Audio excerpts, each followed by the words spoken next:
In this section, we're going to be talking about clouds and precipitation. So, this is another easy section for you to go through. And a cloud basically starts with something called a condensation nucleus. So, this is a particle, and I'm kind of laughing here. I'm sorry if you can hear me in the background. It's kind of a little bit gross, but there's usually something in the air, and it can be dead skin cells, it could be a little bit of dust, it could be some random pollutant. Whatever it is some kind of particle that is floating in the air. And what happens is, just like the glass on your shower, or if you have a glass with a lot of ice cubes in it and water or something, you'll see water start to condense from the air onto it. Well, as it rises in the atmosphere, this piece of dust, things will condense onto this. So, usually when you go outside and you catch rain in your mouth, yes, it is mostly clean, but it does have, each drop does have a condensation nucleus, like a little piece of something that was floating through the air that all that water collected on. So, the next important thing that you need to know is that generally, air will stay where it's at. So usually warm air rises. However, sometimes if you have a cold air mass and the ground is warmer, cold air actually falls. And so you can have this unstable air mass that actually sinks in the atmosphere. And that's unstable, and that instability can cause things like thunderstorms. Just be aware of that.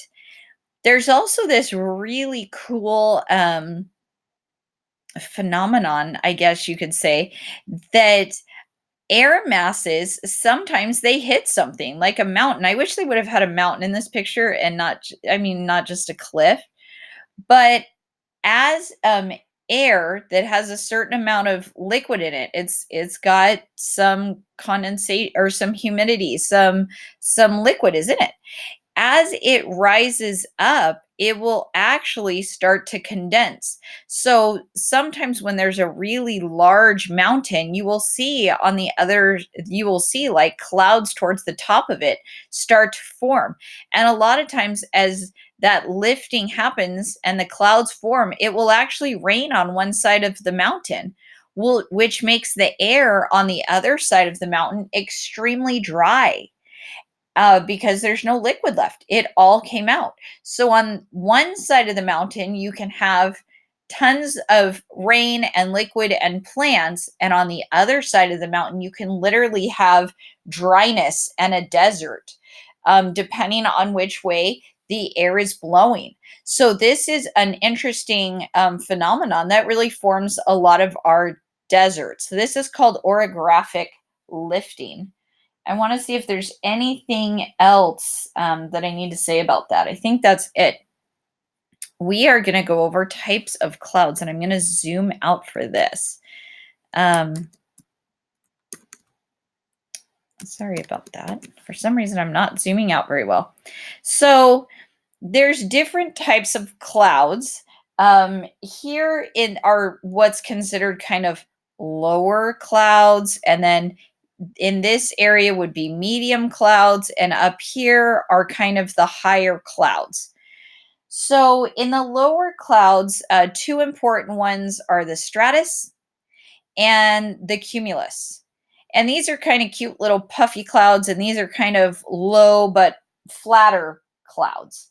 So in the low region, you have some humidity, you'll have some liquid, but you won't have any ice in the lower clouds. Now, in the medium clouds, medium level clouds, you could have some areas of water in the clouds and some areas of ice. This is kind of an in between area. In the upper clouds, in the highest clouds, you're only going to have ice and ice only. in these clouds. Okay, so those are three different um, things that you can experience with these different types of clouds, and you've probably seen these a lot and some really upper higher ones a lot. These cumulonimbus ones, see how they cover multiple layers? They go all the way from almost the level of low clouds, and then all the way up to high. This is where you can get some pretty turbulent, interesting weather with this mixing. With these currents, like we were talking about, these convection currents, you can get some pretty interesting weather happening in these clouds. So, um, I'm trying to think of what else you need to know from that. That's where you get some pretty cool hail. You can get some actual large hail. So snow is basically ice crystals that are formed in these freezing temperatures. Sleet can be frozen ice that can melt and refreeze as it moves up and down in a circular pattern before it falls. And then hail is very large pieces of ice that accumulate and get bigger and bigger and bigger before they fall. And then they fall as precipitation. So there's a really cool cumulonimbus clouds, but honestly, I've actually seen them even taller than this, and you maybe have too. It's more rare, but you know you're in for a good thunderstorm when you see one of those. Um, so with precipitation, that's when a type of liquid or solid water will fall to the ground. So before a raindrop can fall to the ground, it actually has to become a certain size, but it is a measurable size. A raindrop is between zero point 0.5 and 5 millimeters. So they're all pretty close. I mean, I know that's 10 times a factor difference, but they're actually all relatively the same size. So they form when they coalesce. That means when droplets run into each other and meet up, and then slowly more and more and more of these little individual water droplets will come together until you have a raindrop that's heavy enough that it no longer is going to be floating. It's just going to fall down to the earth. So that's called coalescing.